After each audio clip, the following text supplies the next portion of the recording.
Hi everyone, स्वागत है आपके अपने चैनल सरकारी नौकरी में।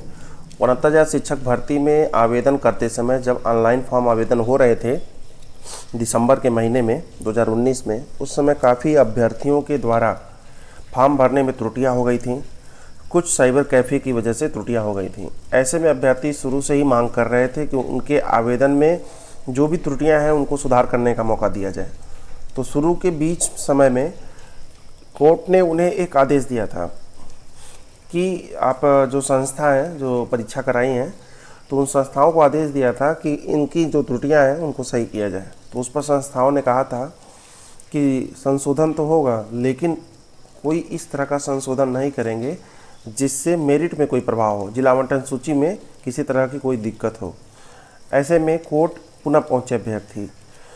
तो अभ्यर्थी जब कोर्ट पहुँचे तो उन्होंने देखिए क्या किया और क्या हुआ वहाँ पे। अभ्यर्थियों के दस्तावेज सही करने का अवसर दे सरकार, ऐसी मांग उन्होंने की थी। तो हाई कोर्ट की लखनऊ पीठ ने 69,000 शिक्षक भर्ती में चयनित कुछ अभ्यर्थियों के दस्तावेज में रह गई कमी को निस्तारित करने के निर्देश राज्य सरकार को दे दिए हैं। न्यायमूर्ति जसप्रीत सिंह ने यह आदेश अंशुमान सिंह व अन्य की याचिका पर दी है। याचिकों के अधिवक्ताओं ने कहा है कि याचियों ने परीक्षा के लिए ऑनलाइन आवेदन किया था। आवेदन के समय मानवीय चूक से कई दस्तावेजों को लेकर दी जानकारी में त्रुटि रह गई थी। याचियों ने इन त्रुटियों के सुधार के संबंध में आग्रह किया था और जो सक्षम प्राधिकारी हैं उनको प्रत्यावेदन दिया था। प्रत्यावेदनों पर अभी तक कोई निर्णय नहीं लिया गया, इसीलिए अभ्यर्थियों ने आवेदन का जो है सुधार करने के लिए कोर्ट का सहारा ले लिया। उन्होंने कहा कि इस मामले को लंबित रखने का मतलब पेंडिंग रखने का कोई मतलब नहीं है। क्यों पेंडिंग रखे हैं? जो अभ्यर्थियों की समस्या है वो दूर किया जाए तत्काल। तो सरकार याचियों के प्रत्यावेदन पर एक निर्धारित अवधि में त्रुटियों को सही कराने की कार्यवाही करे। और याचिका में राज्य सरकार व अपर मुख्य सचिव बीसी शिक्षा को पार्टी बनाया गया था और उन्हें आदेश दिया गया है जल्द से जल्द इनका निपटारा करें।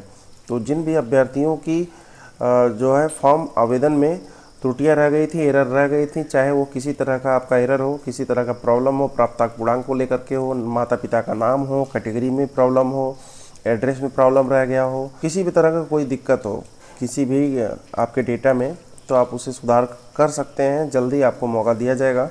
तो जितने लोग नहीं जानते हो सब लोग अलर्ट मोड में रहेंगे और जैसे ही वेबसाइट पे कुछ आता है तुरंत ही आप एक्टिव मोड में रहिए और उसको फिलअप कर दीजिएगा।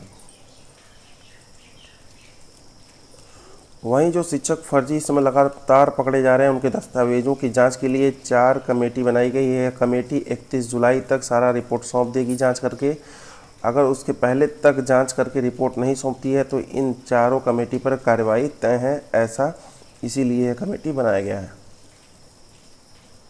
वहीं बीएड प्रवेश परीक्षा की बात करें तो 9 अगस्त को बीएड की प्रवेश परीक्षा होनी तय है।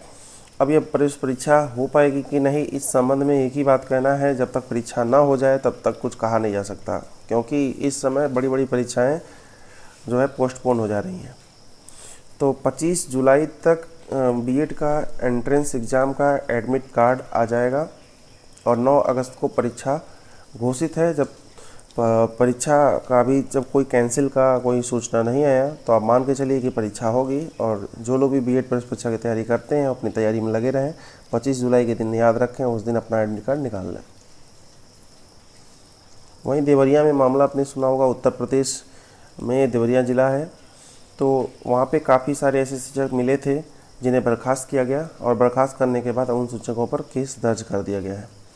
अब केस दर्ज हुआ है, मुकदमा चलेगा और उनके इस अगर लापरवाही में संलिप्तता पाई जाती है, अगर इस फ्रॉडनेस में संलिप्तता पूरी तरह से पाई जाती है तो जिस तरह का भी उन पर केस बनेगा और वे जेल जाएंगे। वहीं अनामिका शुक्ला पर बुलंदशहर में भी रिपोर्ट दर्ज हो गया है और प्रदेश के करीब 24 जिलों में किसी और के शैक्षिक प्रमाण पत्र पर एक साथ नौकरी करने वाली अनामिका शुक्ला सियाना के कस्तूरबा गांधी विद्यालय में वार्डन रही थी।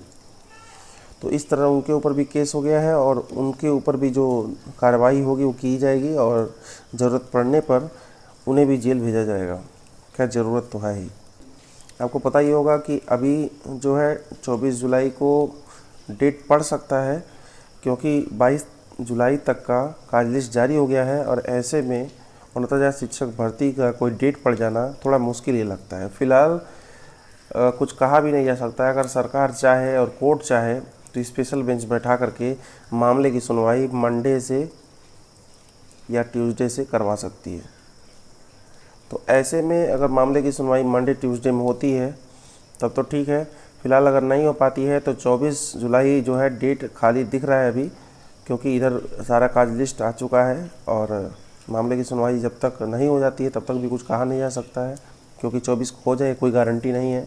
फिलहाल 24 के पहले तक काज लिस्ट जारी हो जाने के कारण यह कहा जा रहा है, यह आशंका जताई जा रही है कि 24 जुलाई को मामले की सुनवाई हो जाएगी, जब तक कोई आधिकारिक पुष्टि नहीं है या कहीं नोटिस नहीं आया है कि 24 जुलाई को मामले की सुनवाई होगी। फिलहाल ऐसी आशंका जताई जा रही है।